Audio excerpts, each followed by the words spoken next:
Zia orphanage trust মামলায় খালেদা জিয়ার আপিলের রায় বুধবার। দেশের বৃহত্তর স্বার্থে মধ্যবর্তী নির্বাচনের দাবি বিএনপির, বললেন মির্জা ফখরুল। ভারত থেকে 1,30,000 মেট্রিক টন ডিজেল আমদানির পরিকল্পনা, ব্যয় 1,137 কোটি টাকা। পঞ্চগড়ে তাপমাত্রা 10 ডিগ্রির নিচে, শীতের দাপট আরো বেড়েছে। শেখ হাসিনার এপিএস লিকুর 150 কোটি টাকা সন্দেহজনক লেনদেন, 4 মামলার তদন্ত শুরু। সীমান্তে কাঁটাতারের বেড়া, সব চুক্তি মেনেই হচ্ছে, জানালেন ভারতের পররাষ্ট্র মন্ত্রণালয়। পিচ্চি হেলাল ইমন, যেই হোক ছাড় নেই, ডিবি প্রধান মল্লিকের হুঁশিয়ারি। কাফনের কাপড় জড়িয়ে দ্বিতীয় দিনের আমরণ অনশনে ক্যাডেট এসআইরা।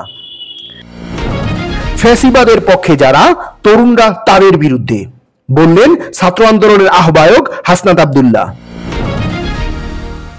HMPV ভাইরাস, শাহজালাল বিমানবন্দরে বিশেষ সতর্কতা জারি।